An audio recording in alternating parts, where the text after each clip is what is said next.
What's up? Yeah. We are back. I was hearing an echo. Did you guys hear an echo? No. Okay, good. Then it was I just just me. fell off the planet. Sorry. Like we say all the time, no one said we were professionals. Thank No. God Anyhow. you're wearing pants. Production value at its finest. Oh, we're supposed to wear pants? Pants. Nah. Hey, all right. Anyhow, we're back. Episode number 276. 76. That's crazy. 276. We're going to be doing Avoiding the Sophomore Slump. Second albums that we like better than the first albums. But before we get into that, we're going to get into our normal, stuff. And of course, we'll do our picks of the week with our new video. I've been waiting all week for that riff. All right, so we'll start with Kev. Kev, you got any shout outs, anything you need to talk about before we get into it?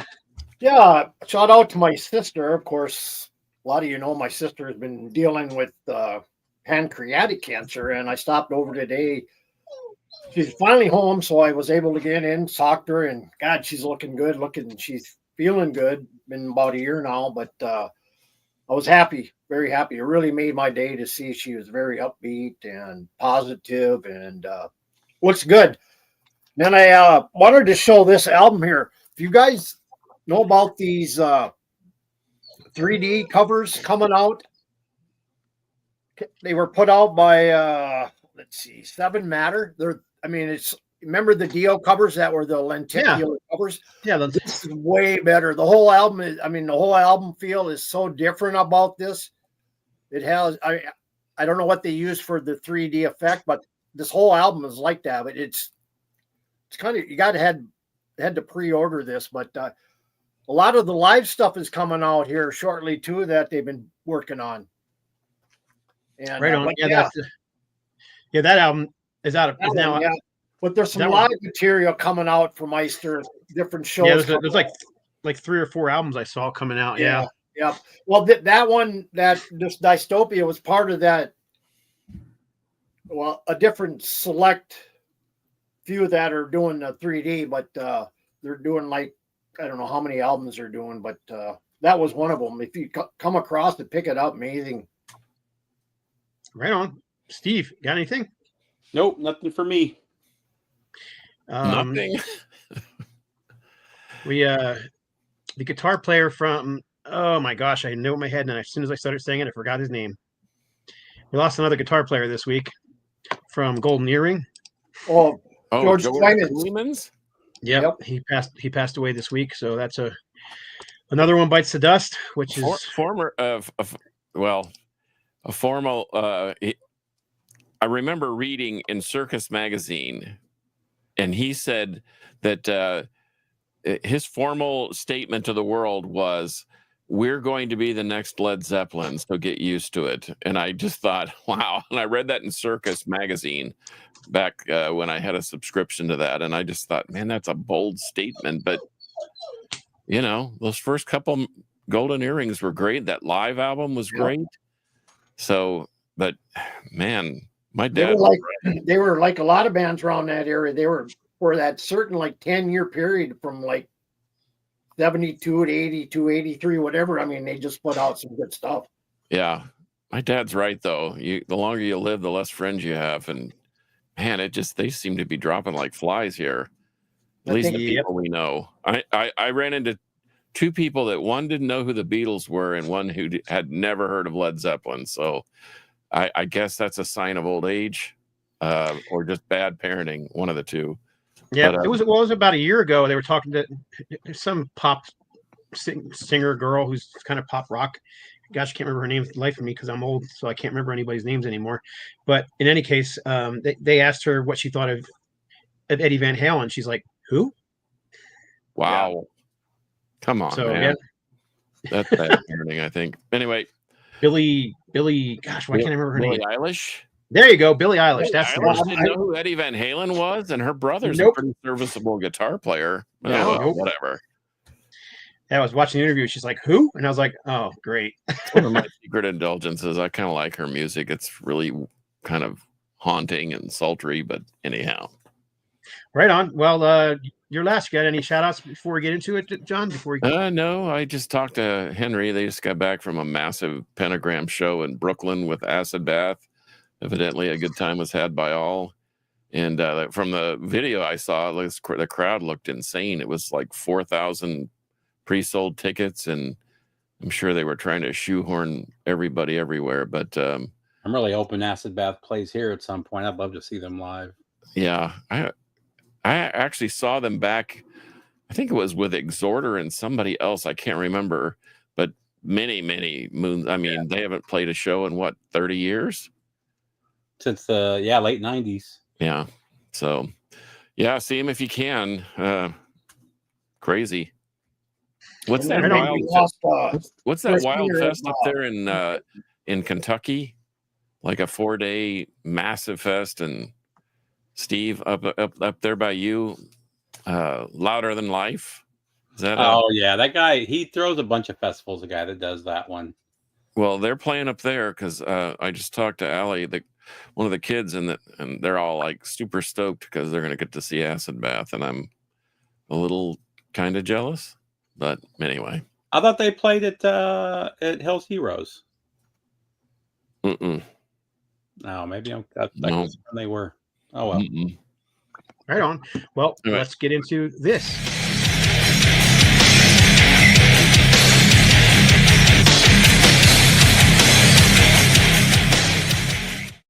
Dude, I'm going to unfurl the hair in just every time. Anyway, okay, 2 picks of the week, and I'm just going to get these out of the way because I know one of them, I'm going to stand on Scott's toes. But talking about, and this is indeed part of the sophomore slump avoidance. My rock pick of the week is Aerosmith, Get Your Wings. I like it way better than the first album. I thought the first album is good. This album is just better, in my opinion. And it was the third album that I purchased in my life, not the Japanese pressing, but an original. Actually, it was a UK pressing. So there's my rock pick of the week. Aerosmith, Get Your Wings, Avoiding the Sophomore Slump. And this is another pick of the that everybody needs in their collection. Overkill, Taking Over. I can't think of this kind of what started them on their upward trend, I think. But didn't the band kind of fall apart, and they were kind of circulating through members, and Rat Skates left soon thereafter, and but they've had the same lineup now for what, 25 years, except for a drummer. Minus a drummer, yeah, they've gone through several drummers. But anyway, so those are my picks of the week: Aerosmith, Get Your Wings, and Overkill, Taking Over. Both albums, of course, avoiding the sophomore slump, which is what our subject for the day is. Right on.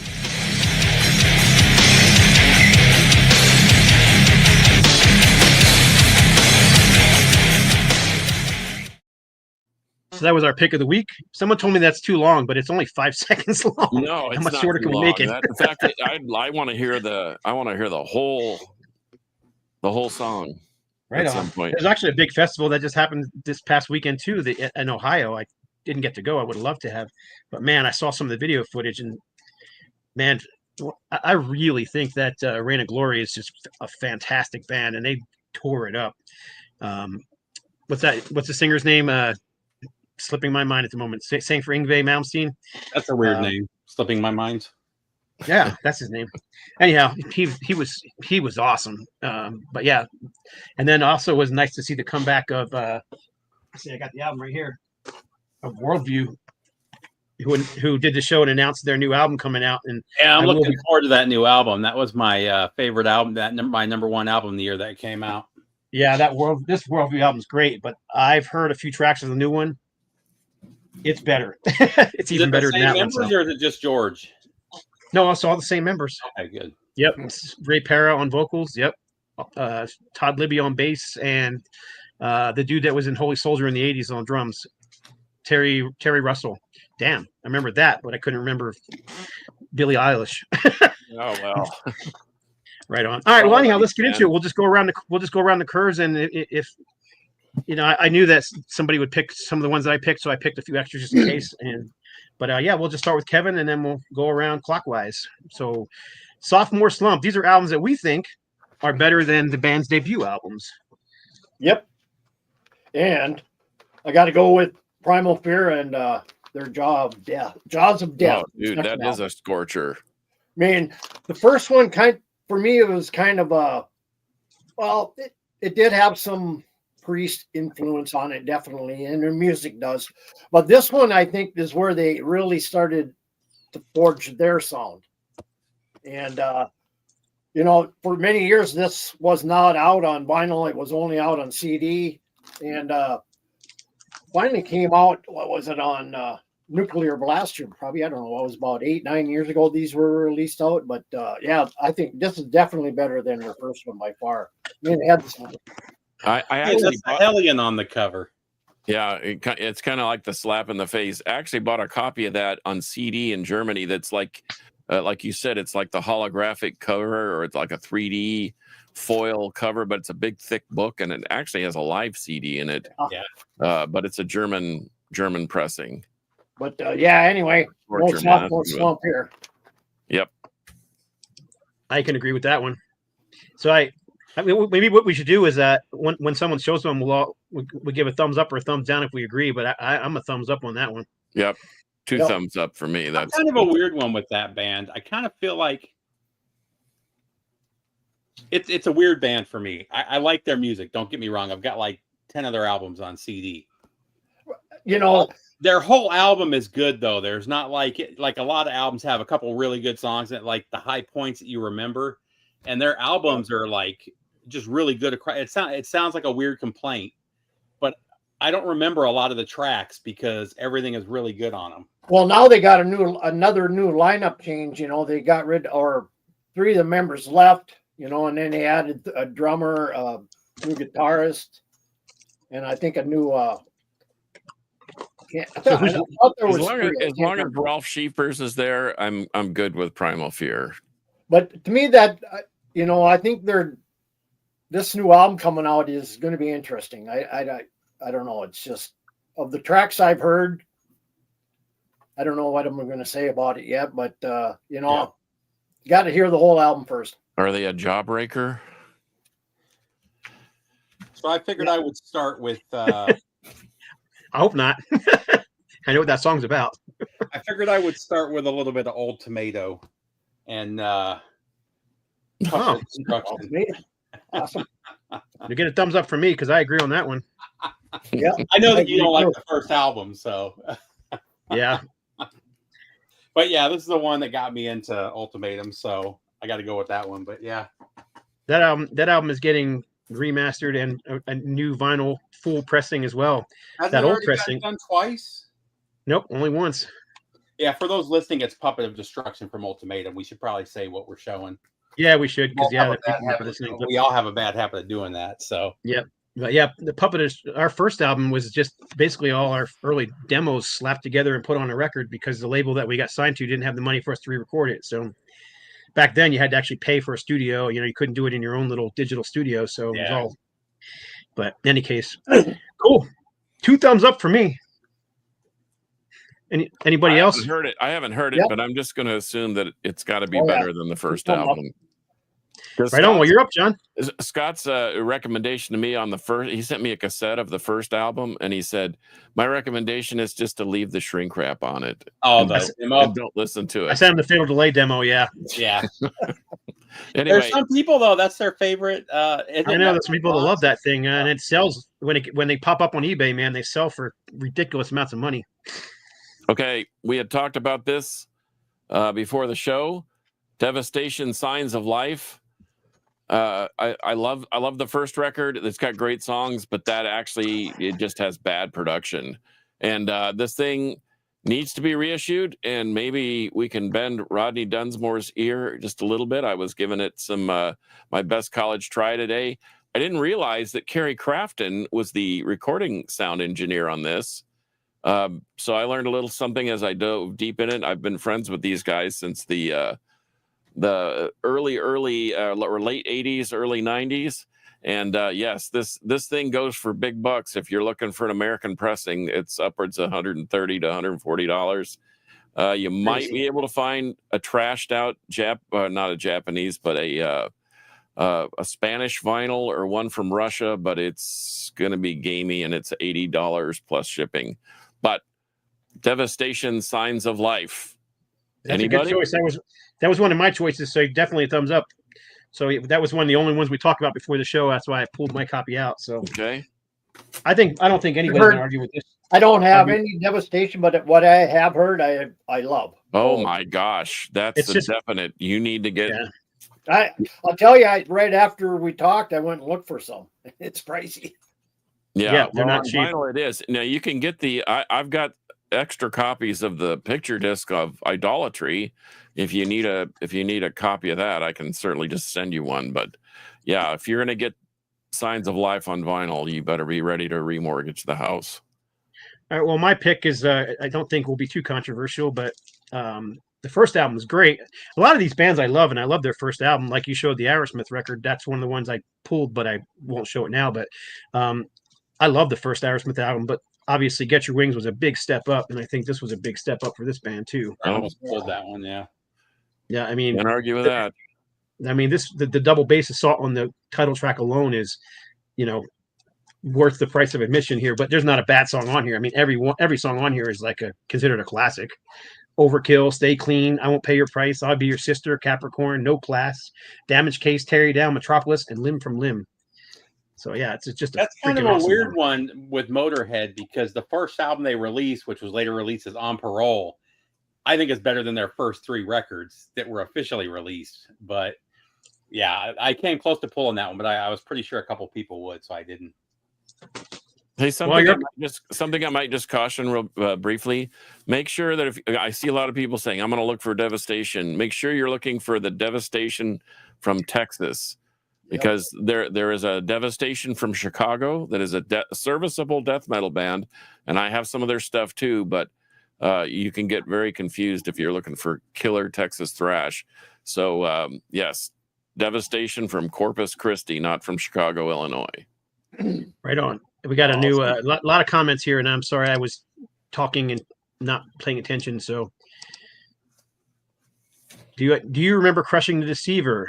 I listened to their self-titled album yesterday, and it still sounds good. It's been a long time since I listened to them. That, Scott? I did the layout. I didn't do the cover art, but yes, they are they call themselves a thrash band. They were like they're from California, but to me they were more of a like a hardcore death metal band. But yeah, they were a good band. They're no longer together, and they're now called Molar, and they're doing grindcore, I believe.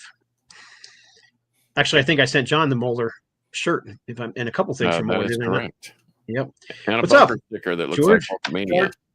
We're supposed to have George on the show this week. We had a topic, but then we had a guest, so I had to cancel with George, and then our guest canceled. So it just didn't work out. Oh, and we got Ron on here. What's up, Ron? Right. So yeah, catching up with the comments here. But you're up, Kev. All right, going back to 72 with Tyranny and Mutation, number 2 album in I love that record. Blue Oyster Cult catalog. The first one was good, but they brought it to a new level with this one, of course, and then they followed it up with Secret Treaties. And to me, I define these as metal. I don't care what anybody says. To me, these second and third Blue Oyster Cults are metal albums. And I saw them in 76, and they did most of they did first 3 albums, and fantastic. They did it all in a laser show, but yeah, definitely a step up from their first one. Yeah, I agree. I don't know. I thought the first one was good too. I really like it a lot, but I think much like Aerosmith. I don't know if I could choose one that I like better than the others. But... Yeah, I just think they stepped up a little bit. You're up, Steve. So, some people don't even consider this the band's second record, but I almost pulled both their second records. But this is from the original iteration of the band. We got Projects in the Jungle from Pantera. This is actually my favorite of the first 4 records. I like this better than Power Metal too, and a lot of people would disagree with that. But, I don't know. There was just some quite a bit of magic in this one, which is funny because the first one was Metal Magic. But I see what you did there. The Jungle Man is just a great record.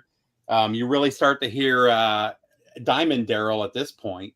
He hadn't changed his name to Dimebag yet, but if you haven't checked out these early Panteras, do not expect their 90s output. Absolutely. They were definitely more of a glam band at this point, but it's fantastic. I love these first 4 records. Yeah, don't dish them. I mean, I love that early stuff from Pantera the best. I just picked up another one about a month ago. I can't remember which one it was, but I'm only missing, I think, Power Metal now. And you can buy the unofficials for like $25, and they sound a lot of I've heard some of the originals.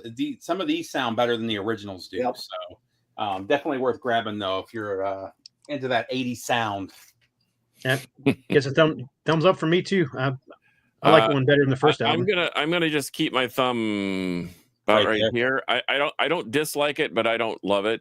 But I think, well, you know what? I think it's better than the first one. Yeah, that's what it is. That's all you got. It's also got to be. So a reluctant thumbs up on that. Another somebody's metal band. Funny enough, somebody said those Panteras are going to get a real reissue. I don't know. I hear it all the time, but I've never seen them. I don't know why. They've been saying that for 30 years. Yeah, and they should. I haven't heard anything about that in last year or so. And Kevin, they should do that because they're getting they're just losing so much money to bootlegs. Yeah, I mean, the ones they're putting out now is Metal Magic. I mean, that was their label back then in the early days. Well, and I guess it depends on the family because that was the brothers' label. So yeah, they didn't want to put it out because they didn't even like talking about those records. But I can see why the family may want to do it at this point. I never could understand why they didn't like Power Metal though. That wasn't that far off from what they became. Yeah. Yeah. It was a good crossover record, and I know where you can get one, Kevin, so hit me up after the show. Okay, I'm going to keep it in the Kevin 80s, 70s. Oh, whatever. that's a good choice. Oh, yeah. Kansas. I didn't even think of that one. Song for America. And it's signed by Robbie Steinhardt and Rich Williams. But man, I love this record, and it has a lot of I reminisce about this, and the Lamplight Symphony is one of my favorite tracks for a mellow one. I remember the first time I ever listened to it. I'm down in the basement in Nebraska and watching it snow outside and this is the perfect soundtrack for that. But Kansas, Song for America, yes or no? Absolutely. Oh yeah, definitely. Absolutely. Okay. Awesome. I think this is another obvious choice too, but new wave of British heavy metal band, Saxon. Their Ooh, first I didn't album, even think about that. 79 was okay, but Wheels of Steel was just like night and day. They went from they definitely became more of a metal band with this album. Although I people argue with me all the time online, which I don't even bother arguing anymore, is that they're just a hard rock band. So regardless, Saxon, Wheels of Steel. Is that an original there? Yeah, it is an original pressing. The one I have is I just happen to have a copy sitting here, so that's the is that the new one that has the live album on it too? Yeah, this has Live at Donington 1980 with it. Yeah, right on. This one is the back and black edition. Yeah, this is on the Career label. I've had this thing for decades. Yeah, I've got an original too. I just bought that for the live album. I didn't think anybody would disagree on that one. Yeah, I want that one for the live album too, but I don't want to pay $40 for it. So if I ever find one cheaper, maybe I'll grab it. You're up, Kev. All right. I'm going to go across the pond here, and I'm going to go into India here with a band called Against Evil. This is their second release, All Hail the King. This is kind of where I found the band. Just straightforward, true heavy metal. I mean, they don't sway far from the classic, like, let's say, Judas Priest, Iron Maiden sound, but they just add a little bit more, I think, intense guitars on these. They're kind of hard to get because there's only limited editions out on these. I think they only press like 100. But their first one, which was normal on CD, is now out on vinyl. But if you've never heard Against Evil, check them out. I mean, a lot, especially the track Enemy of the, can't even read it, it's so small, but definitely a step up from Fatal Assault. But they have 4 releases out. Go check them out. I mean, they're from India. India's really got a good metal scene over there. I mean, a lot of good bands, not only traditional or thrash, but good black metal, death metal, everything over there. Right on, you're up, Steve. So I got turned on to this band, I think sophomore, junior year of high school. A guy in class, they weren't on MTV yet. Nobody really knew who they were, but somebody in class passed me a copy of their debut cassette, and I had never heard anything like it. I fell in love with it. And then their second album came out. They added more prog to the sound, and it just became an all-time favorite. I went to the midnight release for this when it came out in '96, but I'm going to go with Tool, Anima. Man, this thing just blew me away when it came out. I've probably listened to this more than just about any record in the collection. This was always in my car for a good 3 or 4 years there, and played it pretty regularly. And just got the nostalgia factor behind it too. But you can't go wrong with this. You said that was great. Yeah, Anima from Tool. I can't give it a thumbs up or a thumb down. Don't know it well enough to. I'm surprised with all the, as much as you like prog, that you never, well, you weren't listening to too much prog in '96 though, were you? I think Tool is really, it's an acquired taste, I think, in my opinion. I do have some Tool. I don't play a lot of it, but I mean, I don't know. It's just, I think it's a moment in time thing. I think if somebody played me some Tool right now, I may not get into it, but you know, like I said, that got handed to me at 94. Was it 94? When the Undertow came out? And like I said, a buddy handed that to me. I didn't know what it was. And I was just, I had never heard anything like it. And I was just really into it. And you got one thumbs up right there. It just kind of grew from there. So I think you got to be in the mood for it. one here.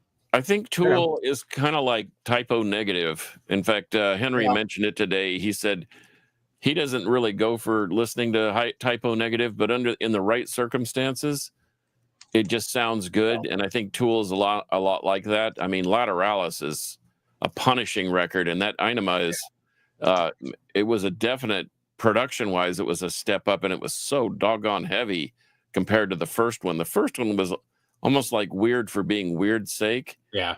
And anyway, by the way, TV Bleak, that Dim Mak, I almost pulled that intercepting fist.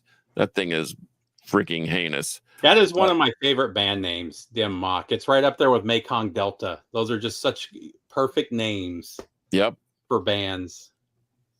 Well, I'm gonna go with you, Scott, on the kind of what propelled them into superstardom, heavy metal wise. Judas Priest, Sad Wings of Destiny. Boy, what a meteoric rise from Rock-a-Rolla. And there's nothing wrong with Rock-a-Rolla. I really like it. In fact, so I think you're going to get 4 thumbs up here, easy. 4 absolute thumbs up. I see 4 different versions. I have several versions of this, even on the Japanese pressing. Yeah. But wow, I mean, this is an epic record. This is where they become Judas Priest. Victim of changes. They stepped up the heaviness on the second album from right. And I don't know who got in their heads and said, "Hey, we need to step it up," but I'm glad they did, because this thing is that's an island record right there, I think. Well, the first one, they were copying a lot of Black Sabbath and Uriah Heep, whereas with that one, it was just completely them. Yep. Yeah. Agreed. Well, I've read several biographies on them. From what I understood, a lot of those songs for Sad Wings of Destiny were already written when Rock-a-Rolla came out. It was more the label thought it was too heavy and they didn't want those songs on there. So other than but anyhow, I'm gonna go with this one because Ron also said it, but the second Barren Cross album, Rock for the King, was good. I liked it a lot when it first came out, but this is just night and day better. First of all, the production is better. It's got Don Dino Elefante, the Kansas vocalist, producing it. It's just a heavier record. They got their own sound, and that doesn't sound like It doesn't sound like some Iron Maiden ripoff anymore. So yeah, I love this album. This is this is a repressing. I have an original pressing too, but I just grabbed this repressing on purple wax. So anyhow, yeah. A rock solid slab of metal mixing elements of Iron Maiden, Queensryche, and Armored Saint. Quality songwriting, hooky anthems, and big performances from the angrymetalguy.com. That's the review on the sticker. That's my choice, Baron Cross. I figured that would be one that most people wouldn't pull. So, but I do love this band. I've seen them in concert. Actually, I shared the stage with them a bunch of times. So, cool band, nice guys. All right. Someone asked about UFO. Man, I thought about UFO, but their second album isn't that much different than their first album. So yeah, I couldn't go with UFO either on that. I like those first two UFO albums, but most people don't. You know, they could almost be a double album. Yeah. I mean, the Sweet's another one. Album version of it. I have a German 2-for-1. That's I have one of those too. Perfect together. Yeah. Well, between UFO 1 and 2, you got the live album as well in there. You know, I mean. Well, and the live album's funny because they're playing the early songs, but they're playing them almost like later UFO would sound. It's kind of an interesting live album. Yep. You're up, Kev. All right, I'm going to have to go with, and definitely they stepped it up on this, but this Havoc Time Is Up. Ooh, that's a good one. This was when Pete Weber joined on the band, and I mean, I just absolutely love Pete Weber's drumming. I mean, it's just so technical. I mean, he brought that more of a technical thrash sound to it, I think, but still retain that old school sound, you know. And but yeah, I remember when I got this. I think it was at their show in Fargo.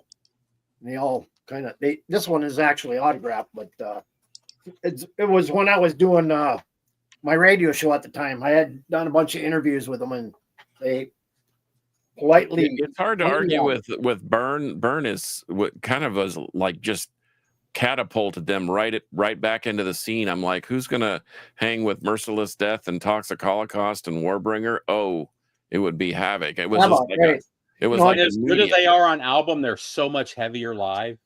Yeah. Oh yes. Yeah. And watching Pete Weber play live, the dude, he's like insane. His like feet are like just, and he's just like looking around the room like it's nothing. Yeah.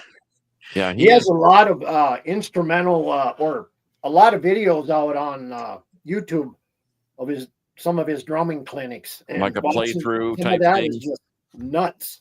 Yeah, he's amazing, and for a diminutive guy, he has such a massive sound. Yeah.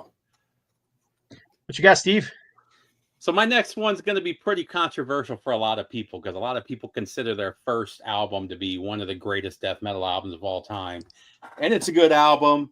I think this album is better. I'm going to go with Blessed Are the Sick from Morbid Angel. I absolutely love this album from beginning to end. And the song Fall from Grace has one of the greatest metal intros of all time. This is the only Morbid Angel I pull out. And unfortunately, after this, I think I covenant with it after this. It was okay. And I think they just completely fell off after this. But, man, this is just one of those perfect albums. If you haven't listened to this in a long time, give it a spin. It's definitely worth pulling out and giving a little bit of love. I just listened to the entire Industrial box set, the entire 4-album set. All the way through. That too. I was cleaning the garage and I put those tracks in there. And man, that's a real controversy right there. But you know what? There's some inherent genius in that. I'm not gonna say that I advocate for it. You have to disconnect. There's no way if you don't disconnect from those first 2 Morbid Angel albums. If you can disconnect it and you enjoy Industrial, they're really well done. But yeah. Well, I'm not talking about the actual album. I'm talking about the remixes, the Industrial remixes. I have a little more of the backstory because Steph knows Dave Vincent from the Jenna Tortures days, and so that adds to the allure of the Industrial stuff. But I kind of agree with you. Are we a thumbs up on Steve's pick? Well, for me, a lot of people like Altars of Madness better, and I get it. That's a great record. I just think their technical ability went up with that one, and I'll always love that one. I think they define their sound with Altars of Madness, but that second one, Blessed Are the Sick, is pretty sick. I'm just kind of in the middle. I just don't know their music enough to like it or hate it. So Okay, well, let's see if you can swing the fence this Man, way. How about that? that's a Endless double Pain thumbs was up. great, but Pleasure to Kill. I think that's the best thing they ever released. Yeah, You're not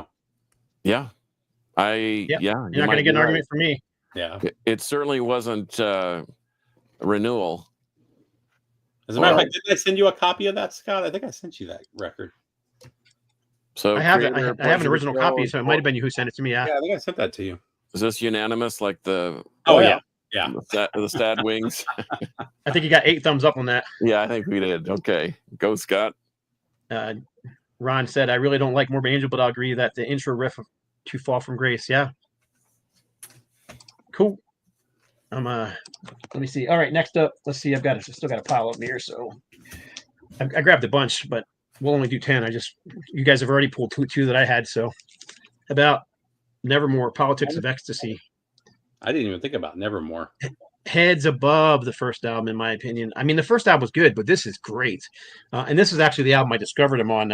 Someone back in the day, I was still trading. What was this? The mid '90s. We were still trading cassette tapes, and someone sent me a cassette tape, and it had on the 7 Tongues of God, and I was just like, jaw to the ground. That song is so amazing, and the guitar solo on that thing is just like mind-boggling. So yeah, this is a great album. I love this. I still love it to this day. So still their best. I'm not going to say it's. Some people think Sanctuary was better. I just think Sanctuary is different. And I actually thought about pulling Sanctuary, but I don't know that I think the second album is better. Sanctuary's the vocals on Sanctuary's first album are the best vocals he ever did. So yeah, that's just all that high pitched. Yeah. Stuff is crazy. And he did return and do some of that stuff on here and other albums. But yeah, I really love this album. So Nevermore. So there you go. Anybody else disagree? Nope. I don't disagree. In fact, I was introduced to that to Nevermore through that record too, and saw him live with Destiny's End and Iced Earth. I saw that too, and there was nobody there. It was great. Yeah, no, there was a ton of people there, but anyway, yeah, they were impressive. Very impressive. A weeknight. I still have I stole one of the posters off the wall from it. I still have the poster, but yeah, there was nobody. It was on a weeknight, and it was just a bad night. Nobody was there, so maybe like 50 people. That's too bad because they missed that. That was an epic show. The whole that was the one time I met James Rivera and shook his hand. He was a super nice guy. Yeah. All right, you're up, Kev. Right. I'm going to go to our neighbors to the north with Corrosive and their Toxic Apocalypse. This thing is so good. I mean, this thing is it rips from beginning to end. First one, it doesn't. I don't think it retains the full intensity as this one. And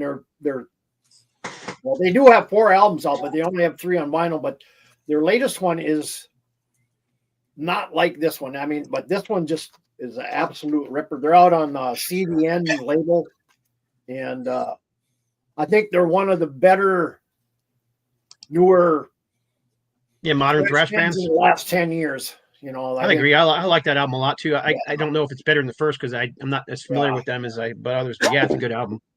This thing is, pick it up. It rips. Welcome, Goldilocks. Okay, you're up, Steve. So I'm going to go with one of my favorite albums of the 2010s. This is my introduction to the band, and I found this. They were on their 4th album when I found this one, and I couldn't buy their other 3 albums fast enough. This is just like a perfect moment in time, though. Hissingen Blues from Graveyard.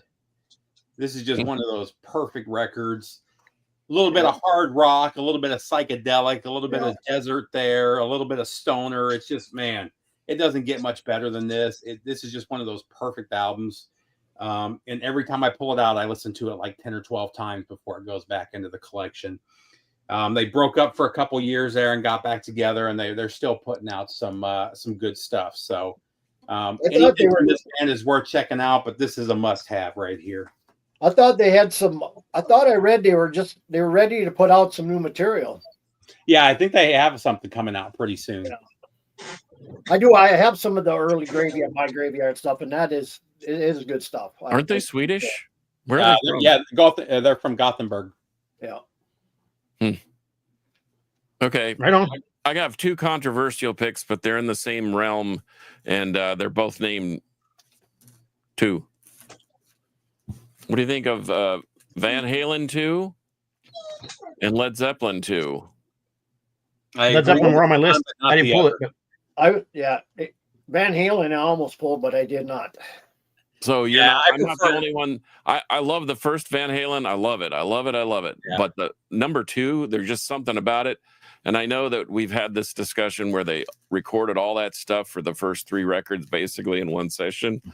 But I have a hard time overlooking Van Halen 2. And then I really have a hard time overlooking Led Zeppelin 2. I think they stepped it up on Led Zeppelin 2 as well. I mean, I agree with Led Zeppelin 2. I prefer Van Halen 1 though. I almost never pull out Van Halen 2 anymore. You should. Oh, I have recently. Okay, so we got a thumbs up on Zeppelin, and I'll go right here on. Okay, fair enough. Van Halen 2. Ooh, that's a good one. Tourniquet Psychosurgery. Good comment. Oh, are you about to pull it? Oh, he's about to show it. No, but this one, I don't know if this is controversial or not, but to me, I think this band stepped it up big time. Controversial at all. Isn't Rust in Peace the? Oh no, that's right.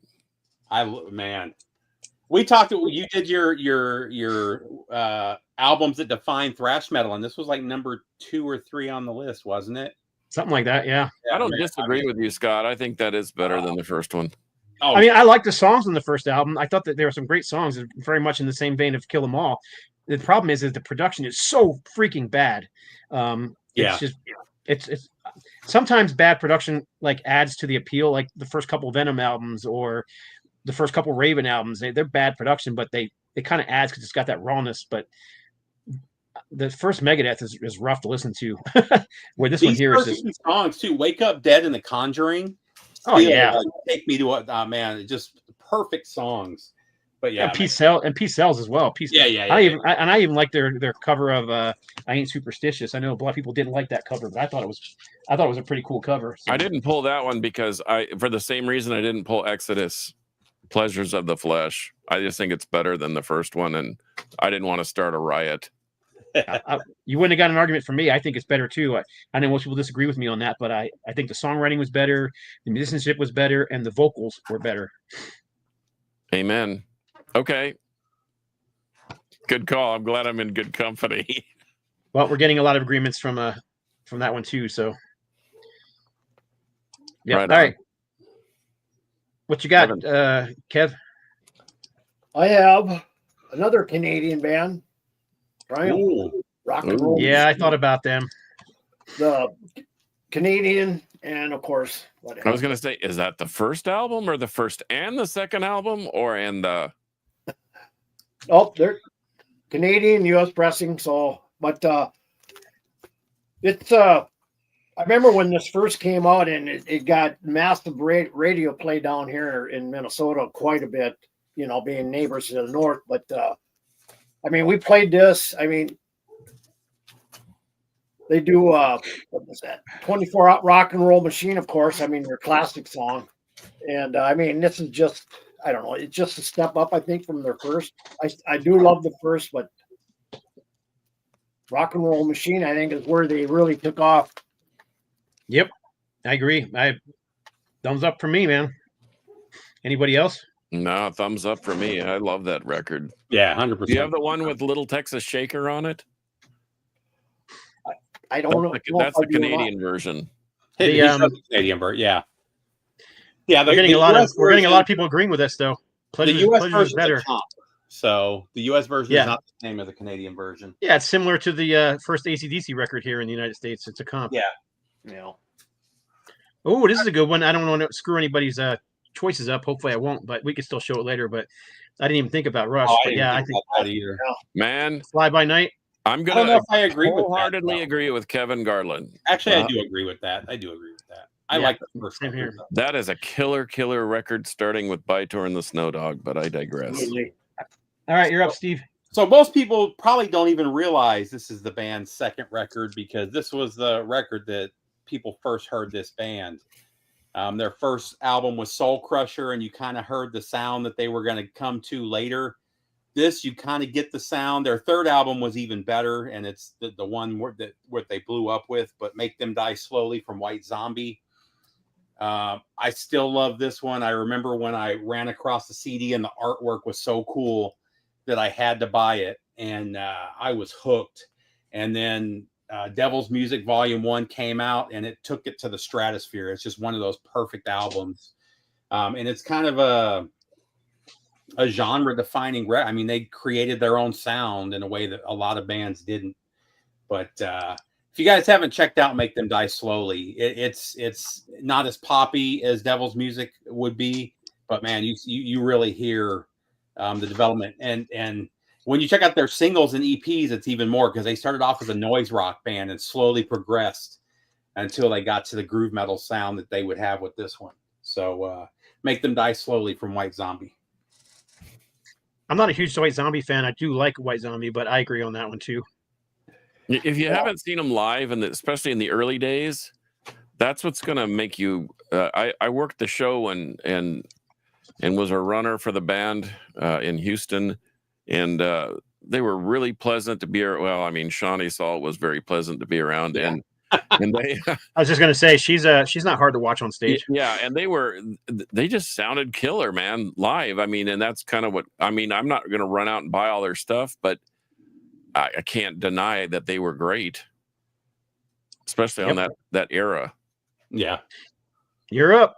Okay, no controversy here. I would not think. Ooh, I didn't even think about that. Bolt Thrower, That's a good one. War Master. And that's still my favorite from them. In War There Is No Law, I love that record. It's great. It established Bolt Thrower as Bolt Thrower, but this thing is punishing, man. Yeah. And if you're gonna throw that out there, I know these guys get lumped into they're just a Bolt Thrower worship band, Frozen Soul, from right here in Dallas, but their second album is absolutely punishing, just like War Master. So, like I said, some people get offended if you say, "Well, gosh, you sound like Bolt Thrower." I would be happy. Someone said my band sounded like Bolt Thrower. Well, people don't realize a lot of the bands, that's what they're going for. They want to go back to that sound. You know what I mean? Of course. People say the same thing with Gruesome. They sound like Death. That was their whole goal when they started the band. You know what I mean? Or Orchid sounds like Black Sabbath. That's why they called themselves Orchid. You know? Yeah, shocking, right? Or Chevy. That's true. Another female bass player in there. 2 female bass players in a row. Yeah. Oh, I forgot about that. Yeah. What's up, Marcus? Welcome to the show. 4 is my favorite from them. Something about 4, they slowed the sound down and almost made it heavier than the 2 albums before that. It's such a great band, though. Some of it's probably also like nostalgia, because that War Master was the one I've heard first. So it's, And then I went backwards and heard the other one. I still liked it, but yeah. Oh, I'm up, huh? All right. So someone said, and I didn't pull this one. I thought about it, but Shamgar said Believer, Sanity Obscure. I thought about that one. I thought about it too, but I don't know that I think I don't know if I like it as I like better. Yeah. I like them. I like them both. Agree with that. Sanity Obscure was an absolute blistering slab of thrash. Yep, but so was Extraction from Mortality. That's the thing. I think it was. I think they're like perfect bookends. So I don't know that it's. Here's the funny thing. At the time, I didn't get Sanity Obscure because they started introducing the prog stuff into it, and now I love that element of the tech side of it. But at the time, I thought it kind of annoyed me compared to the first one. So. I saw them at the Crystal Cathedral with Mikey Bonaventura, a guitarist from Attacks, an old late 80s Orange County, California thrash band. And he picked me up at the airport, the John Wayne International, and he said, "We're going to church." And I'm like, what are we doing? And he sat me down on the front row because this guy had never been to church in his life. And here we are at Robert Schuller's Crystal Cathedral, and it was Believer. And it was stunning because they had the lady up there singing the ethereal vocals of Dearest Irae, and that's all you saw, just this light shining up on the wall. And then they came out and just hair spinning and guitars mosh. It was just wow. Yep. Again, that was one I thought about, and this one, another one I thought about was Iron Maiden. Yeah, I didn't think about that. But again, those 2 albums to me are bookends. They're like they just belong together. It's so I don't know. All right, my next pick. I don't think anybody's going to have any controversy over this one either because the first album was good, but this album is great. Ooh, I forgot about that. Yeah. Yeah, The Spectre Within from Fates Warning. I've been listening to a lot of Fates Warning recently because I've been working on a bunch of Fates Warning. Anybody who cares, by the way, I'm just going to do a selfish plug for, well, it's not me, it's not my label, but the Fates Warning Live Over Europe is getting a reissue, remastered, Rob Caldwell remastered, and it sounds amazing. And it's coming out as a 2 CD package. But also, the first John Ark solo album is coming out, which is, I mean, it sounds like this, but a little more progressive. So yeah, it's called A Twist of Fate, and it's coming out on vinyl for the first time. As well, both of Jim Matheos' solo records are getting a vinyl release for the first time ever.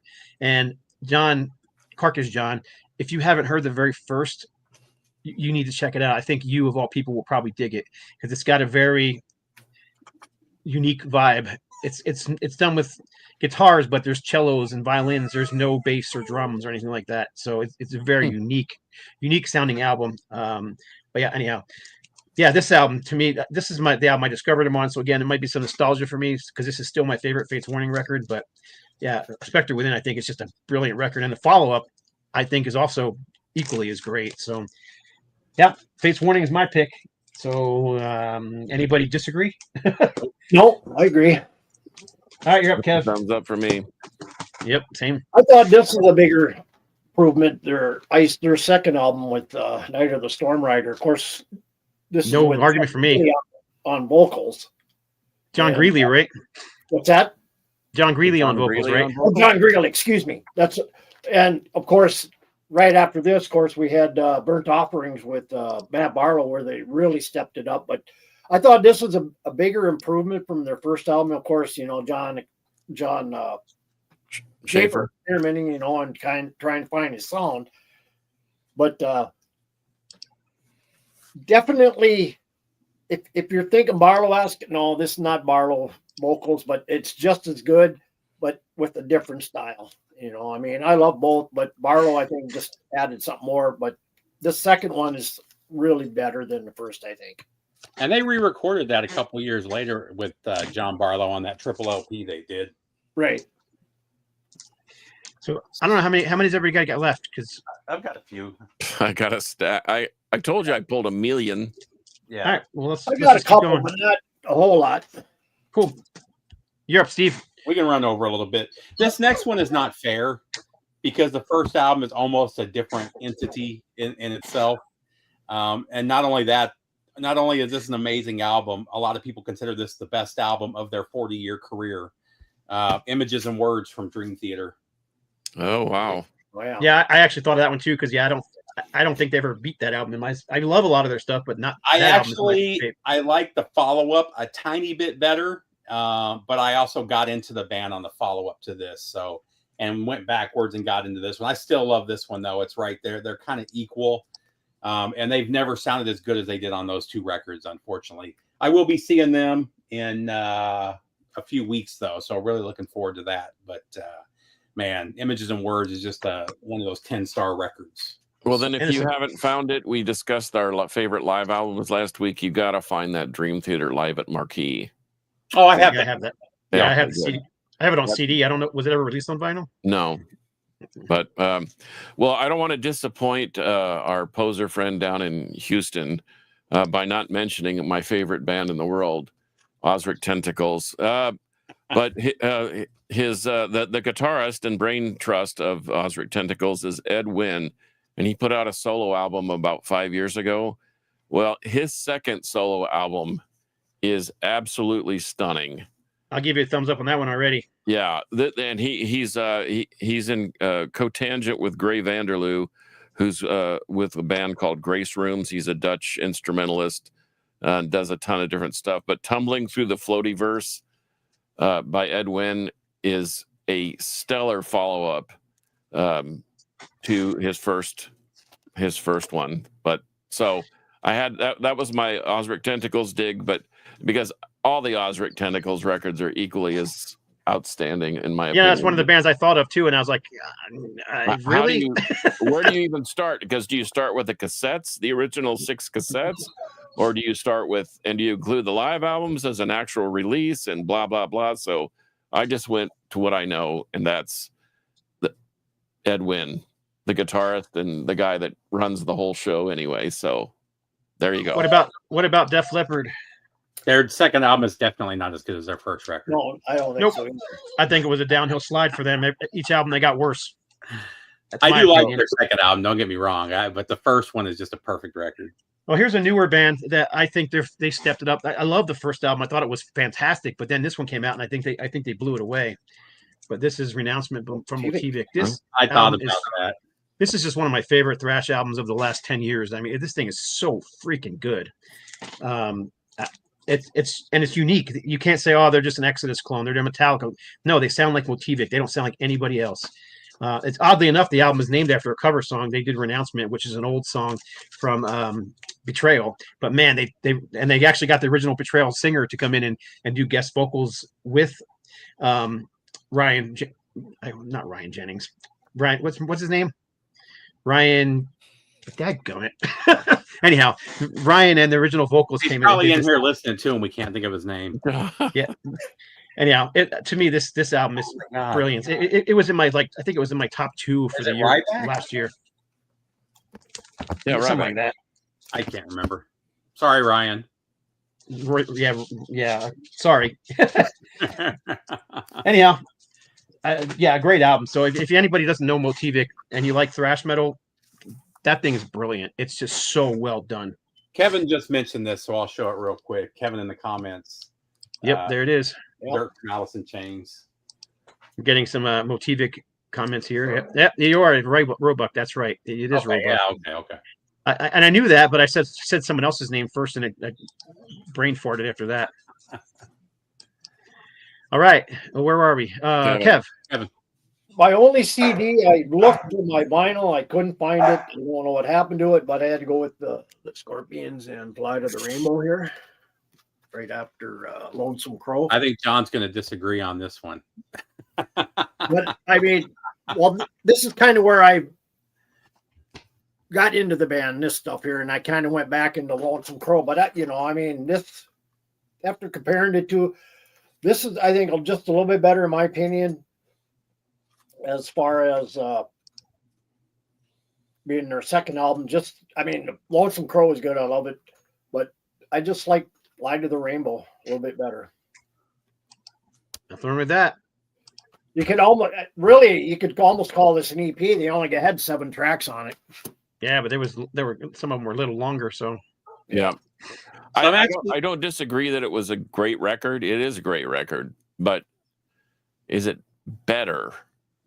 I mean, I don't know, man. Lonesome Crow is on my monthly to-do list, and Fly to the Rainbow is like, oh yeah, maybe I should just check it out.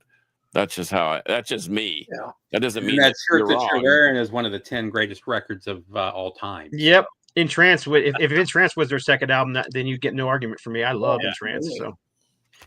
So this next one, it was hard to. I'm surprised nobody's shown this. It was hard to pick because the first album from the band is one of the most important albums of all time. But I had to go with Paranoid. Yeah, I love the debut. I will always love the debut. But man, even if you don't like hard rock and heavy metal, you probably know the lyrics to half of these songs. That's how. Yeah, I mean that album definitely was one to put them on the map. I mean, yeah, War Pigs and Paranoid and and what guitar player didn't start off playing Paranoid as one of the first songs? Hand of Doom, Fairies Wear Boots. There's not a bad moment on this record, let alone a bad song. Had to pull this one. There was no way around it. Somebody mentioned Testament. I agree that the New Order is better than Legacy. Sounds better. I'm kind of in the middle on that one. Well, I'll agree with whomever that was. How about this one? Don't disagree. I'll put it that way. Okay. How about this? Oh, that's a good one. That's a good pick. Yeah. Iron Jaw Cursed. This is light years ahead of their first album, and I really like their first album. Saw them live a half a dozen times. before they released this thing. And I just saw them recently at the Scott Shelby Bestial birthday. And I mean, you want to talk about a lineup: Iron Jaw, Rotting Corpse, Gamma Side, Beast of War, Perico. If you've never checked them out, check them out. Kind of like a tropical flavored death grind band. But man, they were so good that night. And maybe because it was a short set. But man, Iron Jaw cursed. They definitely didn't have a slump. Man, I can't decide which one I want to do next. I've got 4 left here, so and I know we're running out of time, but I'll just go with this one because it's next in the time. And this one, Ooh, I didn't think this one is a little rough because I love the first album, but I really do think they stepped it up, music, production, everything else on here. Deliverance, Weapons Over Warfare. It's still, yeah, I got him on MTV exactly, and I think it was Lars Ulrich who picked the video for that song as one of his favorite tracks of the year that year. So because he was like a guest VJ or whatever it was on Headbangers Ball, and yeah, he played that track. That thing rips. It's still one of my favorite Deliverance albums. But I love the first album too. So it's kind of like the Iron Maiden discussion we had earlier. You know, those first 2 albums are bookends. That's kind of how I feel about the Deliverance. But it came to mind, so I thought I'd grab it because I was pretty sure nobody else would show it. Yeah, like Ron said, yeah, weapons, but only by a little bit. Exactly. Yeah, and you're getting some agreement on the Iron Jaw too. Yeah. Well, Tony was there. Tony drove all the way from Indiana to see that show, and it was worth the drive, I think. Right on. You're up again, Kev. You got something? Well, I'm going back into the 70s again with some Pat Travers and Putting It Straight. That's a good choice. I had it on my list too, but we can only do 10, so I'm glad you pulled it. Yeah, I definitely stepped it up on that one. I think that's a great album and a great record cover. I mean,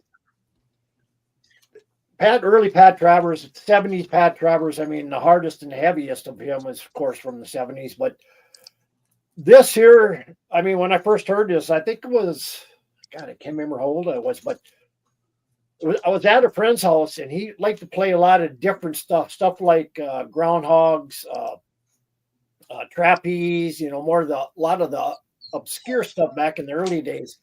And I happened to hear this, and I really fell in love with it. But yeah, definitely not a sophomore slump here. So my next is not only an amazing second album, it's one of my favorite albums of all time. I've probably talked about this album 100 times on this channel over the years. One of my favorite thrash records of all time. Schizophrenia from the era. That's a good one. You get a thumbs up from me on that one for sure. This is just 2 thumbs up. I love the first record. I love the split that became before that. They're just raw and noise at that point. They hadn't really found a sound yet, and with this one they did, and it's just a perfect record. And funny enough, I've mentioned this before. I hated this the first time I heard it. It was just raw and aggressive, and it was underproduced. And now everything I used to hate about it is what I love about it. This is my favorite Sepultura record at this point. So. Getting lots of good suggestions here. Keel, I'll agree with that one. Blood Rock, I definitely agree with. Blood Rock 2 is fantastic. Skid Row, Slave to the Grind. I like that album better. On that one, I like both of those pretty equally. Blood Rock? No, the Slave to the Grind, and then the Skid yeah. Dude, that thing, they were touring with Pantera, and they had to step up their game. In fact, I remember seeing them on Saturday Night Live, and I thought, they're going to burn this building down. That they were so good. Right anyway, on. You're up, John. Yep. I've got a bunch of little ones, but how about that? How about Grand Funk, the Red Album? The Red Album's brilliant. I mean, I love On Time, but come on, man. In fact, they were released the same year. One was released in February, and then this was released in October. So it's their second record, but I love this record. If anybody starts to collect records, I always suggest they buy that. And and I forgot to pull. Did I not pull Robin Trower? Bridge of Sighs. Believe you got to pull that one. Bridge of Sighs, man. That was another one on my list. And then here, I'm just going to run through these real quick because we're done. Insect Warfare. I know nobody cares, but I do. Evolve from Obliteration. That was their second one. This is a killer band from Denver. This is called Of Feather and Bone. This album is called Bestial Hymns of Perversion. Their first album was it sounds like a Discharge album. It sounds like a grinding crust album, and they completely changed into a funeral. This is akin to the Blood Incantation stuff, and it just took one album to make the leap. It's pretty amazing. But anyhow, right on. I'll show my last few quickly too. How about this one? See if anybody. Anvil. Dang, how did I forget Anvil? That's a big time. Dude. I almost pulled. I did not forget Anvil. There you go, Anvil. I love that. I mean, that's the album I discovered him on, but I love the first album because it's got such a Ted Nugent vibe to it. Yeah, the first album's more 70s hard rock. This is where they kick. Yeah, they hit their stride on that album. That one and the follow-up were just undeniably some of the best 80s albums. But how about this one? Speaking of guitar giants, Red Marino, of pulled course. that too. That was a huge jump too from. The first album was good, but it was obviously Jimi Hendrix worship. He kept these guitar skills, but that one is far better songwriting on it. Yeah, there's a lot of Hendrix influence, but it's just the songwriting is so much better. I mean, it's just, and I think it doesn't have. Let's see here. No, I don't think it had any hits on this one. But regardless, that I don't give a crap about hits, but cool artwork too. I always loved the artwork on this one. This is one of those albums that you put it on and you stare at it while you're listening to the music. Two more. I know you're not a big fan of this band, John, but this is one of my all-time. That's a good one too. This is probably still my favorite King's X record. I actually listened to it because somebody mentioned that I should listen to it, so I did. I can't deny it's a good record. It's just not my cup of tea. I'd rather listen to Murder Construct's second album featuring members of Cattle Decapitation, but I digress. And then the last one I pulled, this one, I don't know how many of you guys are well versed in this band's music, but their first album was good, straightforward metal from, I don't know, 1985 or 4 or something in that area. But the follow-up was just awesome. It still ranks as my favorite album from Bride. It pushes almost to the point of speed and thrash metal. So yeah, I absolutely love this album, and it's got some of my favorite songs in there. Metal Might, but Out for Blood, that song is worth the price of admission alone. It's a giant of a track. So do you have this one, Kev? I do. Yep, it's a great album. So there you go. Those are my last three. So those are a couple of good suggestions. Solitude Eternus. Yep. Oh yeah. Bias. Getting a lot of King's X love here too. I'm trying to keep up with. Joe Satriani. Ron Haggerty. That album has been reissued and it's on sale at boonsoverstock.com. I got one left, and this is Vulture. Oh dude, yeah, that's that a good thing one. is a ripper. Man, killer speed metal. I mean, this is I love the cover, but their second one, for those who don't know, it's Ghastly Waves and Shattered Graves or Battered Graves. So what, Under the Guillotine was the first one, or the Guillotine? Yep, that was their first one, dude. And they're relentless. They haven't let up. They still are just right there. They kind of remind me of another band called Evil Survives. They have the same vibe, but yeah, ripping speed metal. Yep, love it. I put the link to that. Yeah. I put the link to that Bride album. It's on sale. The reissue is over at Boone's Overstock. So if anybody wants it, you got any more, Kev? That's it. Okay, Steve. I got two more. I'm surprised I didn't show these two earlier. The first one is one of my favorite bands of all time. Their first record was more of a 70s hard rock. With this one, this is still in the 70s, but you kind of get a preview of what metal's going to sound like in the 80s because they already have that sound here. And it's Narita from the Mighty Ride. Oh, yeah. Absolutely love this album. Another band that kind of stepped up. They stepped up from being like a hard rock band to a metal band. The first one was really good hard rock that still had that 70s sound, but this is, you get the shredding that you would hear from everybody 2 years later, Fantastic. And then we mentioned it earlier. I'm surprised I haven't seen much about this in the Peanut Gallery. The first album was a perfect thrash album, but the songwriting, I think, was a little bit better on this. I actually like this better than the third album, which everybody thinks is the greatest album of all time. and it's Ride the Lightning. Someone did mention that one in the Dude, I in the had it notes somewhere. pulled. Yep. I thought for sure someone would pull it, and well, you did. But Yeah. Once again, I think it's a better record than the first one, but it's the nostalgia part of it, I guess. Well, and for me, it's not even because I mean, I got into them. I got into them with Master of Puppets, so you would think I would like that one better. I actually like the first two better than Matt. Don't get me wrong, Master of Puppets is an amazing album. But man, those first two, the first one just perfect thrash, shorter songs, more to the point, more aggressive. The second one, again, better songwriting, longer songs, more progressive. I shouldn't say progressive, more technical. Just so good.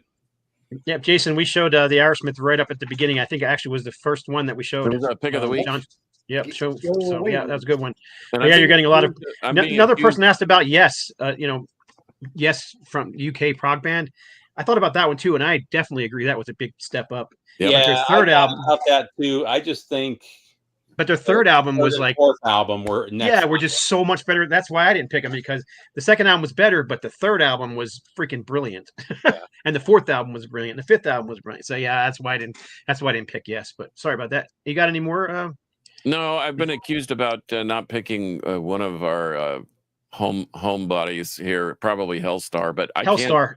I can't say that the second album's better than the first. They're kind of like you said about Iron Maiden, they're bookends.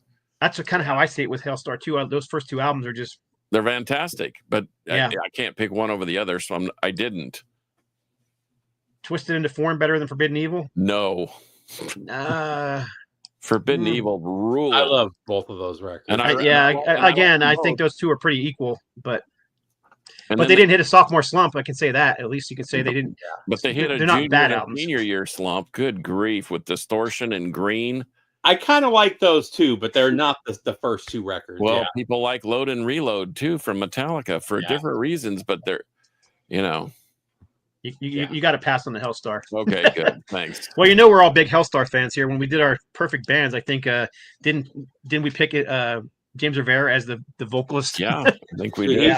James Rivera is the perfect vocalist. Yeah, he's fantastic. He should be up there in the echelons of Bruce Dickinson's and Rob Halford's and Rob Rock should be up there too. Oh yeah, no doubt. If you ever have a chance, two of the best frontmen of all time, James Rivera and Rob. I was going to say, if you have a chance to see James Rivera's Judas Sabbath tribute, you need to go. He does everything from Ozzy to Dio era, and he does Priest, and it's outstanding. And he somehow he's able to lock it in, and it sounds great. He can hit those King Diamond notes too. Yeah, I mean, he's so good. So I agree. Anyway, that's a good place to end. Over here. This is Abby. Hi, this is my youngest, and this is the one that likes to chew on my crap. This is the one that pisses me off.